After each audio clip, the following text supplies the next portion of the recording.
Back in the day, Ohio used to be home to dozens of distilleries. And then we became the birthplace for temperance and the dreaded Prohibition movement. But now, 80 years later, the art of turning Ohio flavors into spirits is back, baby. The art of distilling has been a journey for friends Greg Lehman and Dave Rigo. The two men have always shared an entrepreneurial spirit, but never knew what would be the right mix for them. Until one day when Greg gave Dave a call. And he said, you know, what if we tried to make spirits, make high-proof spirits in Columbus, Ohio? What do you think about that? So just kind of like a light bulb went off, and I was like, that's a pretty cool idea, yeah. That cool idea has turned into one of Ohio's 5 licensed micro-distilleries. It's somewhat ironic that a member of Westerville's Lehman family is helping to resurrect distilling in Ohio. And my great-grandmother, Ruby Lehman, actually took a job with the Anti-Saloon League back when Prohibition, when they were printing all the stuff and really pushing for Prohibition. So she was on that side of it and helped get Prohibition passed in the U.S. Since the repeal of Prohibition, the art of distilling spirits has been slow to return to Ohio, but Greg and Dave see it as a great way of supporting local businesses. We get boxes that are made up in Mount Vernon. We get a lot of printed materials from Westerville. We use corn and grains from Ohio in the Midwest. Through a lot of hard work, Greg and Dave have transformed these local resources into the 4 flavors of the Watershed Distillery.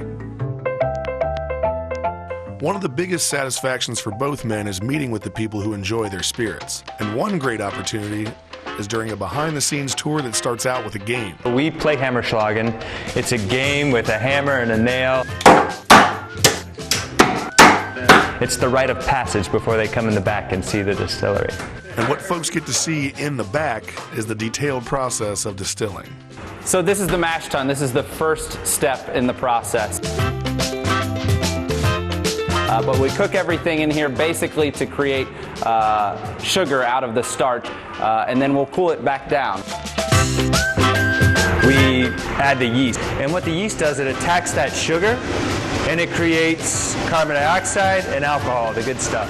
And so we take it from here and we pump it into a fermenter once we've added that yeast, and it stays in that fermenter for about a week, and that yeast is able to produce alcohol.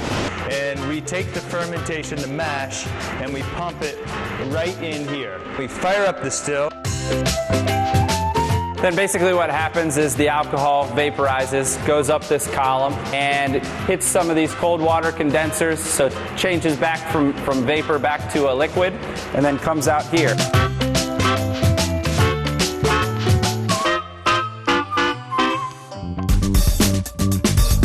And from the bottle to the glass, the Watershed spirits are a great beginning to a tasty cocktail. Tonight we're going to do a little twist on a classic drink we call the Watershed Gin and Juice. Start by putting a little ice and use 1.5 ounces of the 4-field gin. Add another 1.5 ounces of grapefruit juice. Then add a little bit of rosemary infused simple syrup. Strain over some fresh ice here. And the best part of it, add a little bit of Fresca and garnish it with a little sprig of rosemary. So that's the Watershed Gin and Juice. Second drink of the night is the Columbus Cider. Watershed vodka, 1.5 ounces. Take some pears here. Muddle these up. Add about 1.5 ounces of Ohio apple cider. Strain into our coupe glass here. Garnish it with a cinnamon stick. Ohio apple cider. Cheers.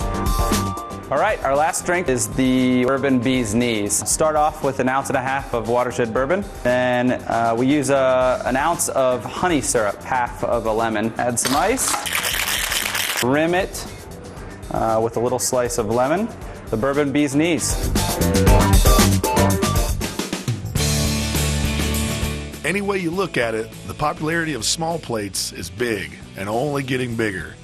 Diners are content to nibble, snack, and graze their way through an entire meal.